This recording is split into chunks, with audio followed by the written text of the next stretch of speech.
السلام علیکم، امید ہے آپ سب خیریت سے ہوں گے۔ آج میں آپ کو بتاؤں گی اللہ تعالیٰ کا ایک صفاتی نام ہے المصور۔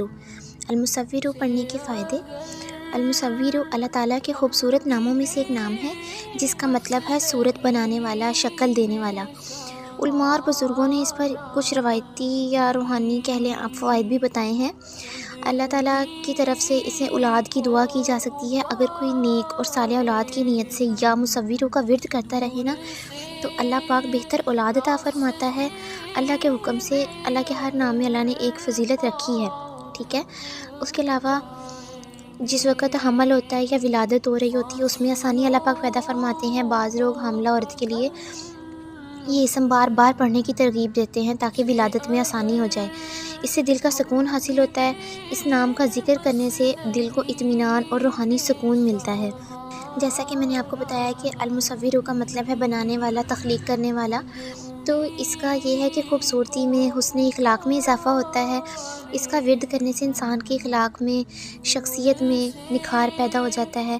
جو انسان اس کو نماز کے بعد اس کا ورد کرتا ہے، تسبیح پڑھتا ہے المصور المصور المصور ہر نماز کے بعد، ٹھیک ہے، تو وہ یہ تصور کر کے پڑھے کہ میں اللہ تعالیٰ میرے اندر کشش پیدا کر لے، جو مجھے دیکھے میری طرف اٹریکٹ ہو، اللہ تعالیٰ میرے اندر خوبصورتی پیدا کر دے، تو انشاءاللہ تعالیٰ اس نام کا اثر ہوتا ہے اور اللہ تعالیٰ پر آپ کا بھروسہ مضبوط ہو جاتا ہے۔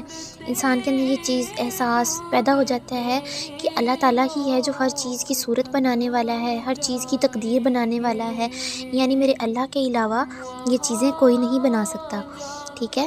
اور عام ورد کے طور پر اس کا پڑھنے کا طریقہ کار یہ ہے کہ آپ نے یا مصور یا مصور یا مصور آپ نے پڑھنا ہے 21 مرتبہ یا 41 مرتبہ، ٹھیک ہے۔ روزانہ پڑھنا ہے باوضو ہو کر۔ بہتر ہے کہ آپ کسی نہ کسی نماز کے بعد پڑھ لیں، ہو سکے تو بے شک آپ ہر نماز کے بعد پڑھیں، تو ٹھیک ہے، کسی نہ کسی نماز کے بعد آپ نے یا مصور پڑھنا ہے 21 مرتبہ یا 41 مرتبہ، بلا ناغہ پڑھنا ہے، ٹھیک ہے، روزانہ پڑھنا ہے اور باوضو ہو کے پڑھنا ہے۔ دیکھیں پاکیزگی بھی بہت اہم ہے ان چیزوں میں۔ اگر اللہ تعالیٰ پاک ہے تو وہ پاکیزہ چیزوں کو ہی پسند کرتا ہے، ٹھیک ہے، تو آپ نے پاک صاف ہو کر، باوضو ہو کر اللہ تعالیٰ کے نام کی تسبیح کرنی ہے اور آخر میں پھر اللہ تعالیٰ سے دعا کرنی ہے۔ جس بھی مقصد کے لیے آپ پڑھیں گے آپ نے اس چیز کے لیے دعا کرنی ہے کہ اللہ پاک مجھے خوبصورتی عطا کر دے، یا کسی مزید اطمینان کے لیے، روحانی سکون کے لیے، جیسا کہ میں نے اس کے پڑھنے کے فائدے آپ کو اوپر بتائے ہیں نا، تو اسی طریقے سے ان قسم کے فوائد حاصل کرنے کے لیے آپ نے اللہ پاک سے دعا کرنی ہے۔ دعا بھی تو ایک وظیفہ ہی ہے نا، کہ دعا کے بغیر، مانگے بغیر کچھ نہیں ملتا، ٹھیک ہے نا۔ تو انسان کو اپنی ضرورت حاجت اللہ کو بتانی چاہیے، گڑ گڑانا چاہیے، اس کے سامنے رونا چاہیے، تو ٹھیک ہے، آپ نے یہ